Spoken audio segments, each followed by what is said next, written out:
The business is still closed right now, despite this sign over here. And that's the key issue that a lot of businesses downtown are dealing with, exhaustion. That's the mailbox right up here. And all around me, there's wood. There's bits of the mailbox thrown around. Right over here is this decorative house. Hendry left the Northwest for North Carolina. Maybe you come sit on the couch and turn on KHQ in here. Multiple businesses in downtown Spokane announced they're closing their doors for good.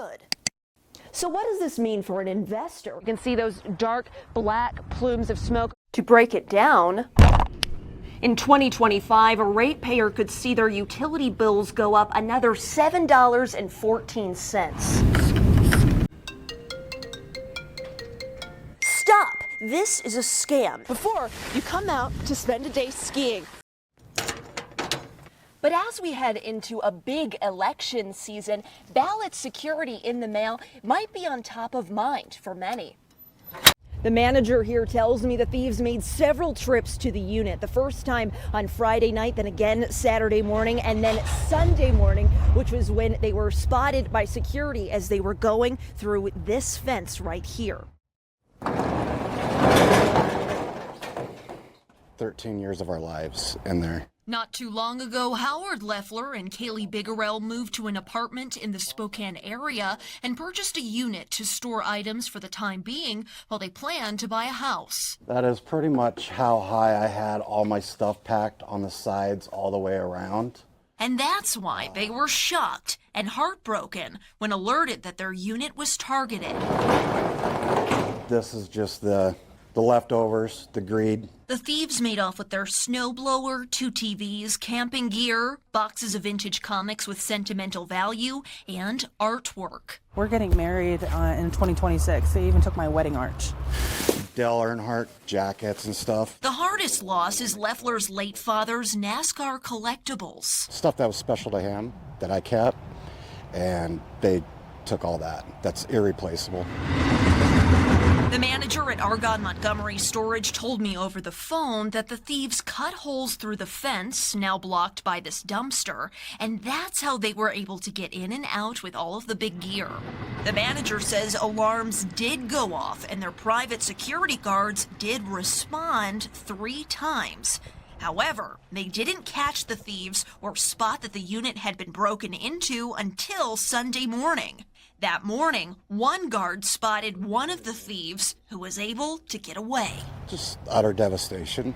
The couple says they have a renter's insurance policy on their unit that covers $2,500 of what was stolen. But they estimate $10,000 worth of their possessions were taken. If I was a thief, I'd be like, oh, no, not that one. But the main question they ask is why their unit? They went straight to my unit, knowing or acting like they knew something was in there. And in any of the videos, they never seemed rushed. They never seemed stressed out. They never seemed worried whatsoever.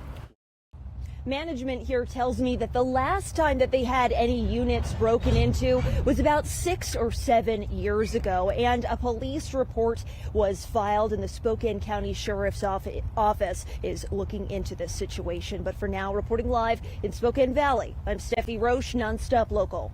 Sean, the concert series happened here in McEwen Park for several years, and business owners say that added some legitimacy to these events. And that's why when they signed on in the summer of 2024 season, they were shocked when the concerts never happened. I would like justice served. Trisha Whitney has owned Malvaggio's for about a year now. She says she received a message from Tyler Davis of Davis Enterprises Incorporated asking if she was interested in becoming a Live After 5 vendor. Jillian Rowley, the owner of Pokeworks, also was invited to be a vendor. This spring, I finally got the courage and the correct staffing to be able to pull something off. Whitney says she invested close to $5,000 into this project. That was paid to him. So I had planned for staffing, we had ordered product, had declined other catering opportunities. So the potential loss of revenue is significant because who really knows what that monetary value is. Rowley tells me she paid $2,500 to Davis, but spent over $25,000 towards a trailer for the event. The concert series was supposed to kick off in June. Rowley Whitney and Nick Leonard, the owner of Fine Brood, who also says he spent approximately $5,000 to be a vendor, each became worried when Davis pushed back the start date. June rolled around, the first couple events didn't happen. The businesses continued to reach out to Davis, each time being reassured the concert series would happen, but at later dates. Then on July 9th, Davis sent a letter to the vendors, claiming the city was responsible for a breach of contract and assured them that they would be compensated, adding he hoped the series would kick off at the end of July and run through September. This was the last time the businesses say they heard from him. The agreement between Mr. Davis and those vendors are between those two parties, not between the city. My agreement with Davis was with him.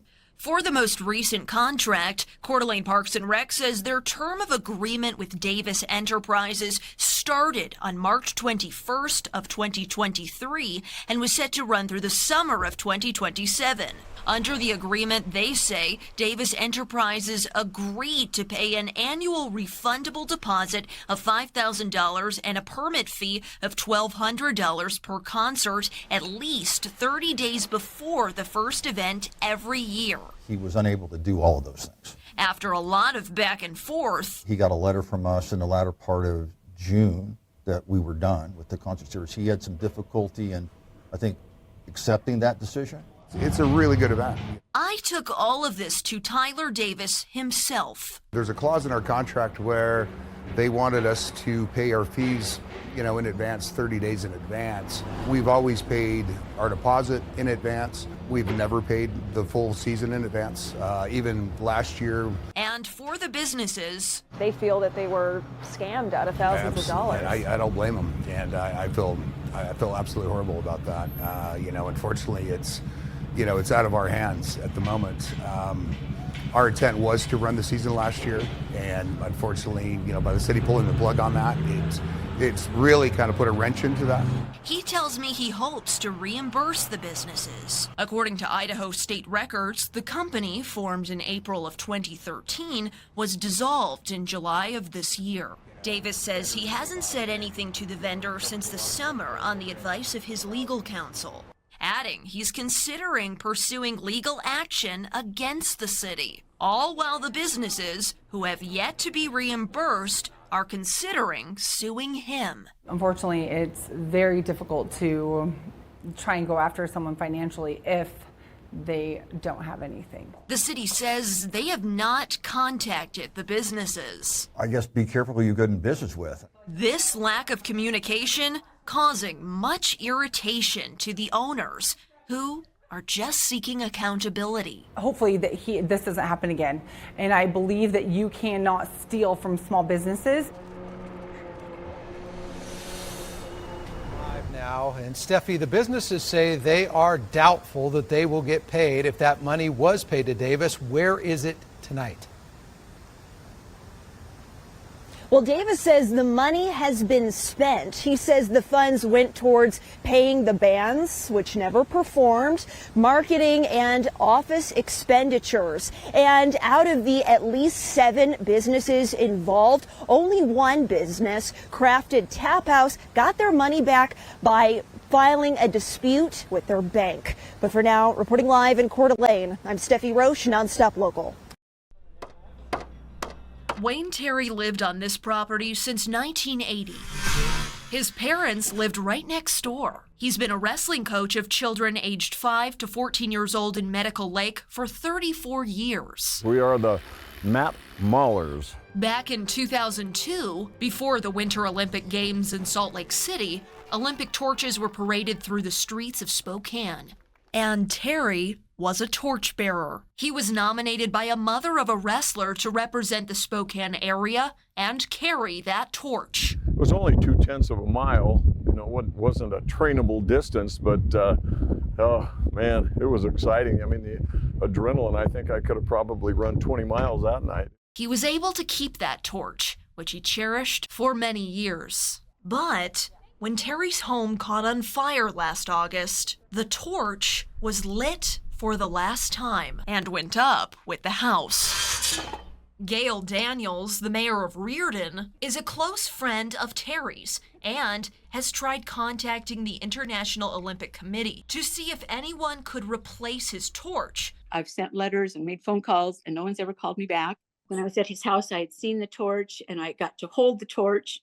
It was all very, very special to him. I reached out to the International Olympic Committee, but have not heard back. The loss of everything, but especially that torch, was heartbreaking to Terry, as being nominated to carry that, Terry says, was a once-in-a-lifetime honor. Wrestling is a huge part of my life, and the Olympic torch isn't something that you can walk in and buy at Walmart. What it represents to me, I could never replace it.